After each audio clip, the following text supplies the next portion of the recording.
Hey everyone, thank you for joining the session here today. The topic of this webinar is the future of student recruitment is digital.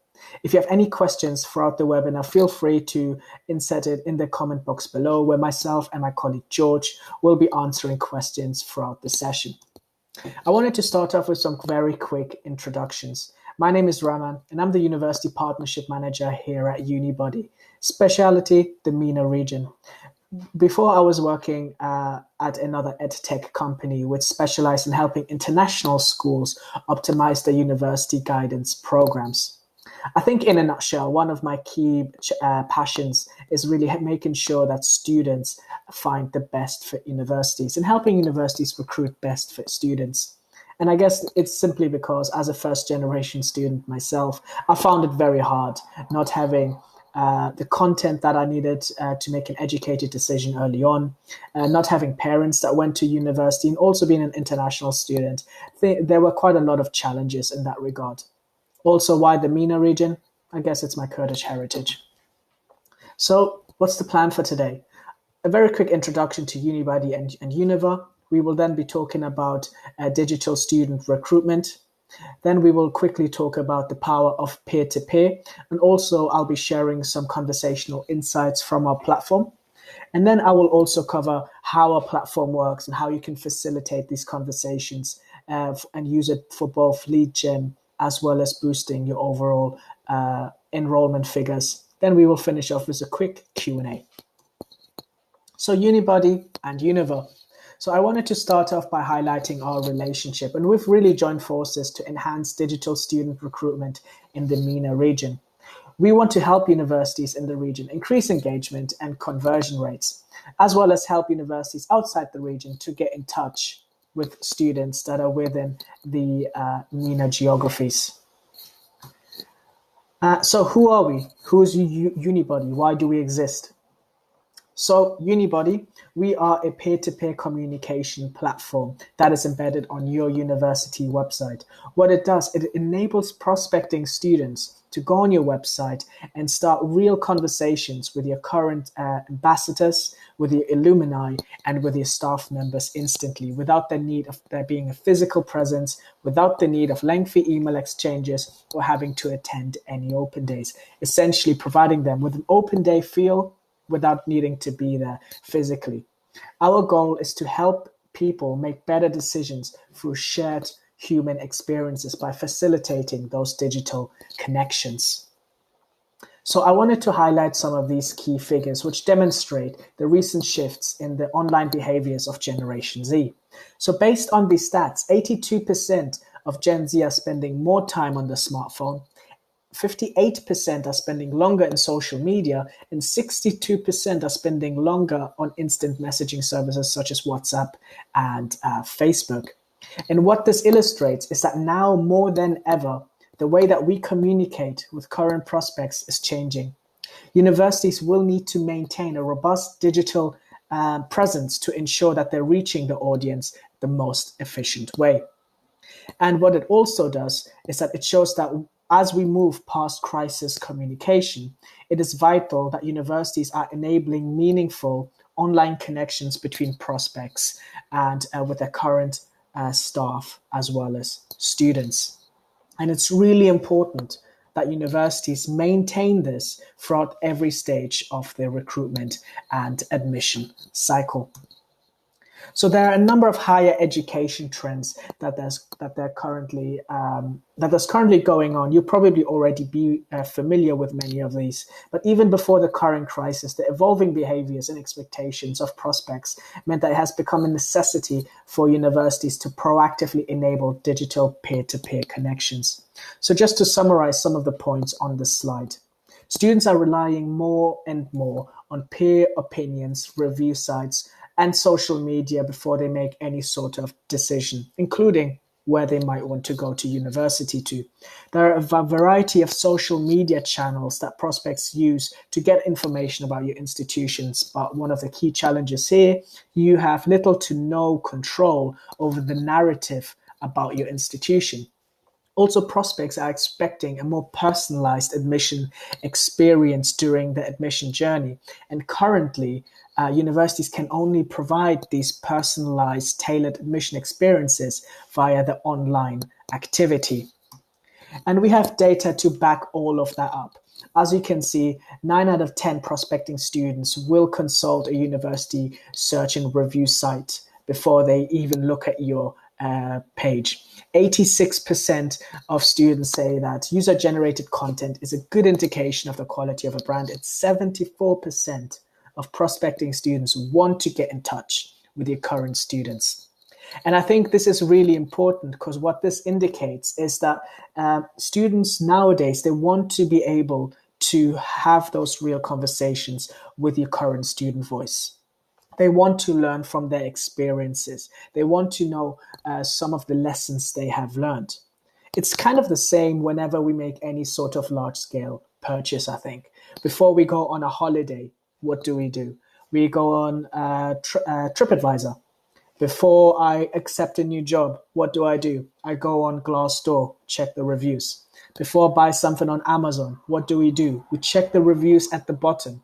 And it's exactly the same for students before they decide where they want to spend the next 3 to 5 years of their life. And unfortunately, all of these trends have been amplified by the current pandemic. But the current pandemic has also introduced a new set of challenges. I've been speaking to many different institutions in the region over the past couple of months. And here are some of the key themes and challenges that keep popping up during these conversations. Number one, the cancellation of open days and fairs. This means that institutions need to find new ways to reach and engage with prospects, and they need to do so digitally. There is no physical point of contact for prospects anymore. So prospects are confused. Who do I speak to? Where do I need to go? Prospects often see themselves spending 10, 15 minutes on your website just trying to figure out who's the best person to talk to. Also, institutions are facing difficulties maintaining retention, both throughout the admission funnel, but also post-enrollment. And of course, the high level of uncertainty going forward. We simply don't know how long this is going to last and the implications it will have for the future. And unfortunately, this is also backed up by data. As you can see, the QS 2020 report looking at the impact of coronavirus on global higher education indicates that 46% of international students have already changed their minds in terms of their study plans. And 50% of higher education professionals anticipate a negative impact on applications. And this mirrors the conversations I've been having lately. Some institutions told me that they're actually expecting 15 to 20% reduction in enrollment over this academic year and potentially even the next. And this is really why we're here, because what we see through our 300 plus partners across the world is that if you can facilitate and provide these authentic peer insights and interactions across an entire admission journey, so from the very first moment that they visit your website through to application, acceptance, and enrollment, you can really create a sense of belonging, which is what prospects nowadays need to carry them from the point of acceptance to enrollment, and ultimately this improving institutions' prospect conversion metrics. So how the platform works with Unibuddy, your prospects will be able to communicate with your current student ambassadors, your staff members, as well as your alumni. So if I'm an undergraduate and I want to speak to a current student that's studying the course that I want, I can do that. If I'm a postgraduate and I want to speak with an alumni in regards to career opportunities after visiting your institution, I can do that. Or perhaps if I'm a student and I want to speak to the head of faculty for a particular department, or perhaps the head of accommodation, I can do that. And again, I can do that instantly without the need of any lengthy email exchanges, without the need of any physical presence, especially right now, since that is simply not possible. And our platform also gives our partners the options of hosting live events with multiple offer holders. So what you can do is you can have events with as many members of your staff, ambassadors, alumni, as well as prospects, and develop these tailored events that can be based on specific programs within your portfolio, for instance, or topics such as finding accommodation. What this does, this is a really great way of engaging and targeting multiple offer holders at once, while also fostering a sense of community before your students were to arrive. And in terms of retention, this is a really powerful way of keeping those offer holders engaged during that critical period from receiving an offer through to enrollment. And just through the past couple of weeks, as the COVID-19 situation has intensified, we have seen a 900% increase in our current partners utilizing this part of our platform to replace things like open days and fairs. So what I wanted to do now is that I wanted to share with you some conversation insights which we think you might find useful. Throughout our platform, over 2.5 million conversations have already been exchanged, and we've been able to aggregate and segment this data for you here today. So what we're looking at here are some of the main topics of conversations discussed by some of our prospects. Now, it's probably not going to surprise most of you that the main topics of conversations are course content, admission, university, money, careers, living, and social. But what I will show you very shortly is actually the important side of this, which is who are asking those questions and when are they asking those questions. But I think before we do that, one of the things I wanted to highlight here is the fact that if you look at this graph, the key thing that stands out, although all of these questions were asked by prospects having conversations with student ambassadors, I would have personally thought that some of the key topics of conversations would be the social life and things like societies and living. However, the main topics of conversations are course content and admission journeys. And I think the key takeaway here is that it's fundamental that institutions have clear admission and course information on their website. Admission guidance, especially for international students nowadays, they can be very vague, and it shows in this very graph right here. So it's vital to ensure that your content and e-com speaks to all of your students in this matter. And then what we did is that we segmented the information we had to look at the differences between undergraduate and postgraduate conversations. Unsurprisingly, given the different stages of their life, there are a number of different topics discussed by undergraduates and postgraduates. Undergraduates, for instance, are generally more concerned about living. In particular, finding accommodation, the social aspect of university are some key topics of discussion. And this shows right here. Whereas postgraduates, they're a lot more interested in things like career options. They want to make sure that they see a return of their investment. And this raises some fundamental questions, including, are you as an institution embedding networking and mentoring opportunities in your current courses? If you are, you're already at a great advantage. If not, this is probably something that you might want to have a look at, since it's one of the key concerns of a lot of postgraduate applicants. But also make sure to keep your admission information as clear and concise as possible, irregardless of that particular postgraduate pass qualification. If we segment the data looking at pre and post application, we can see that pre-application cost of living is a huge factor when prospects consider where to apply. How much is accommodation? How much does food cost? How much does travel cost? Also, many are actually looking for the availability of flexible part-time work, which is often a key consideration for a lot of prospects.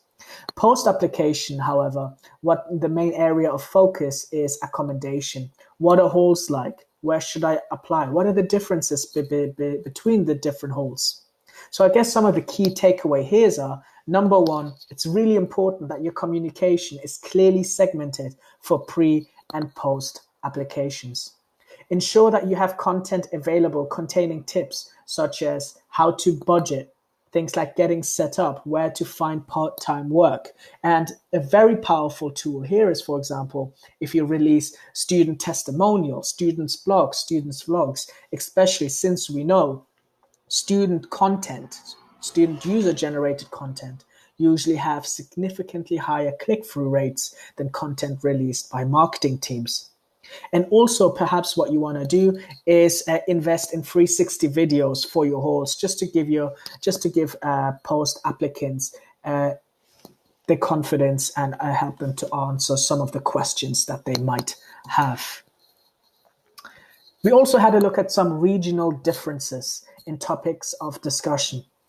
African students are significantly more likely to talk about money. Cost is a big worry for them, so perhaps institutions want to have a look at offering scholarships for people from that particular region, especially if you're trying to attract more students from that region. Whereas students from Asian countries are more interested in and have topics of discussion include career.